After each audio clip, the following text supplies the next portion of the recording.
지난 2021년 4월 20일 토트넘은 무리뉴 감독을 경질하고 메이슨 코치를 감독 대행으로 매우 파격적인 승진을 시켰습니다. 당시 메이슨의 나이는 29살로 프리미어리그 역사상 최연소 감독으로 1군 무대에 데뷔했었죠. 데뷔해 바로 치른 경기는 사우스햄튼과의 홈 경기였는데 2대1로 승리를 거뒀습니다. 그러나 다음 경기가 바로 맨시티와의 카라바오컵 결승. 리그 종료를 6경기 남기고 갑자기 팀을 맡은 메이슨에게 컵대회 결승전 무대의 부담은 아마 상상 초월이었을 겁니다. 돌이켜보면 이때 맨시티는 리그 우승, 카라바오컵 우승에다가 챔스 준우승까지 했던 팀이니까 이제 막 지휘봉을 잡은 메이슨에게는 너무 강력한 상대였는데요. 어쩌면 맨시티에게 패배한 게 당연한 결과였을지 모릅니다.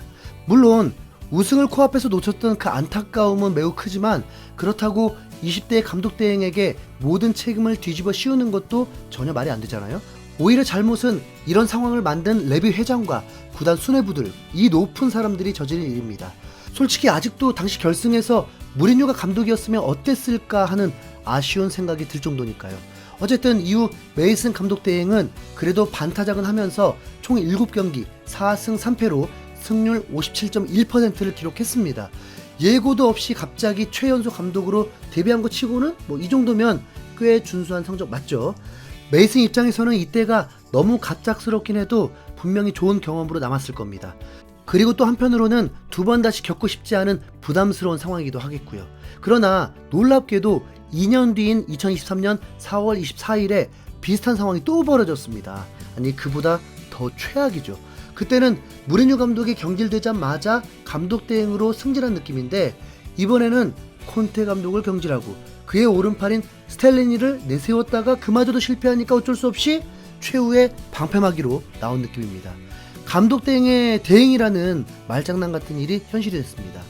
차라리 콘테를 자르자마자 메이슨을 대행으로 했으면 몰라도 이건 장난하는 것도 아니고 또 6경기 남기고 대행, 그것도 3일 뒤에는 맨유라는 강팀을 만나는 상황. 와, 프리미어리그의 빅6라고 불리는 토트넘의 감독을 한다는 게 어떻게 보면 엄청난 영광일 수 있지만 지금 상황에서는 절대 아니죠. 레비 회장과 토트넘 보드진들이 또다시 메이슨 코치를 총알바지로 내세운다는 느낌입니다. 2년 전에 한번 그랬던 것도 모자라서 올해에도 이런 주먹구구식 선임이라니. 이런 힘든 일을 맡은 라이언 메이슨이라는 사람은 도대체 어떤 사람인지 궁금해졌습니다. 메이슨은 런던의 북쪽에 있는 엠필드라는 도시에서 태어났습니다. 축구를 좋아하는 부모님 덕에 어려서부터 축구를 좋아하게 됐고 프로축구 선수를 꿈꾸게 됐죠. 축구를 좋아하는 부모님 덕에 어려서부터 축구를 좋아하게 됐고 프로축구 선수를 꿈꾸게 됐죠. 지금 생각하면 놀라운 일인데 메이슨의 부모님은 토트넘이 아니라 첼시의 열렬한 팬이었다고 합니다. 한화로 100만원가량의 시즌권을 구매했을 정도라고 하네요. 메이슨은 체스헌트라는 학교에 갔는데 그 이유는 바로 그 학교가 토트넘 아카데미와 가까웠기 때문입니다. 메이슨은 학창시절에 아주 열심히 스포츠를 즐겼는데 교내 장애물 달리기에서 우승을 하기도 했습니다. 1999년에 8살의 나이로 메이슨은 토트넘 아카데미에 입단합니다. 본머스에서 뛰고 있는 아담 스미스, 에버튼으로 이적한 타운샌드와는 유소년팀 입단 동기였고 토트넘의 스타인 해리 케인보다는 1년 먼저 들어온 선배였습니다. 토트넘 유소년팀에서 메이슨은 그렇게 눈에 띄는 특별한 수준의 선수는 아니었습니다.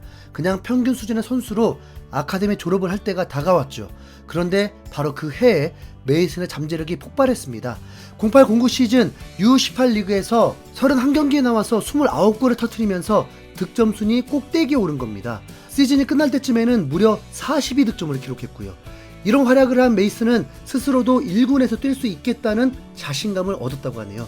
하지만 메이슨은 육체적으로 성장이 더딘 편이었기 때문에 성인팀에 합류하는 게 늦어졌습니다. 메이슨은 이때 당시의 상황에 대해서 이렇게 말한 적이 있는데요. 나는 유소년팀 감독과 미팅을 하면서 22살이 되기 전까지는 프리미어리그에서 뛸 수 없다는 얘기를 들었다. 내 몸이 성장하는 속도가 느렸기 때문이다. 어떤 선수는 16살에 피지컬이 완성되기도 하지만 나는 그렇지 않았다라면서 느린 성장 속도 때문에 1군 데뷔에 지장이 생겼다고 밝혔습니다. 당시 충격을 받은 메이슨은 잠시 방황을 하기도 했지만 이내 마음을 잡고 운동을 했습니다. 철저한 운동 루틴을 지키면서 신체적인 문제를 해결한 메이슨은 2군 팀 소속으로 경기에 나서면서 1군 데뷔만을 기다리고 있었습니다. 2군 팀에서 5경기 만에 3골을 넣은 메이슨은 2008년 11월 유로파리그 예선에서 교체 투입되면서 1군에 데뷔합니다. 이어서 2009년 2월에는 17살의 나이로 프로 계약을 맺으면서 1군 선수단에 이름을 올리고요. 그러나 결국은 피지컬 문제가 메이슨의 발목을 잡았습니다.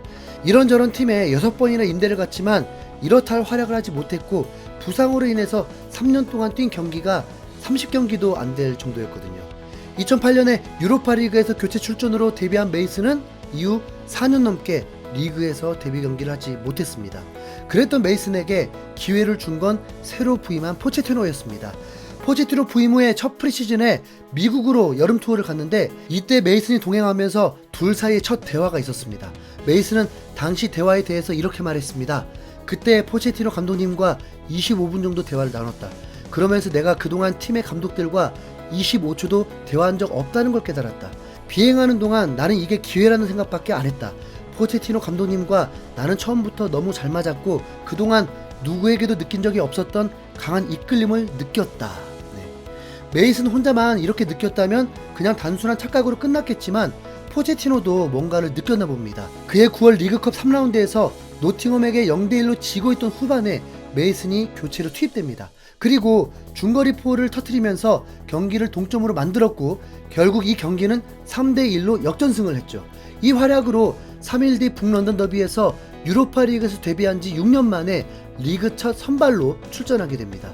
그리고 주전으로 자리 잡아서 영국 국가대표팀에도 승선했습니다.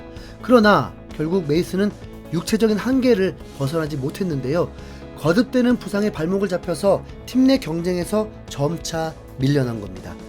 2020년까지 장기 재계약을 하면서 탄탄대로가 펼쳐질 줄만 알았는데 부상이 반복되면서 기량이 하락했고 끝내 헐시티로 이적하게 됩니다. 그리고 헐시티 이적 첫 시즌에 첼시의 K1과 심하게 충돌하면서 2개 골절을 당한 뒤에 26세라는 창창한 나이에 은퇴를 하죠. 부상이 어찌나 심각했던지 2개 골이 14개의 철판을 덧댔고 그 철판을 연결하는 나사가 28개였습니다. 그리고 무려 45바늘을 꼬매야 했으니까 은퇴할 수밖에 없었던 부상이었습니다. 은퇴를 선언하고 2달 뒤에 메이슨은 토트넘에서 코치직을 맡아서 제2의 인생을 시작했습니다. 메이슨은 코치를 하는 동안 포체티노, 무리뉴, 콘테를 보좌하면서 어쩌면 축구를 배우는 데 있어서는 엘리트 코스를 밟았습니다. 토트넘에서는 실패했다고 하더라도 다른 팀에서는 우승을 하면서 많은 성공을 한 감독들이었으니까요. 콘테를 경질한 직후에 바로 메이슨에게 기회를 줬다면 더 나았을 수 있겠다는 생각도 드는데 또 리그 6경기를 남겨두고 어려운 싸움을 하게 될 메이슨이 마무리를 잘 해주길 바랄 뿐입니다. 손흥민, 케인과도 절친한 만큼 남은 6경기에서 희망이라도 보여주길 진심으로 응원하겠습니다. 이상 빈수염고래였습니다. 감사합니다.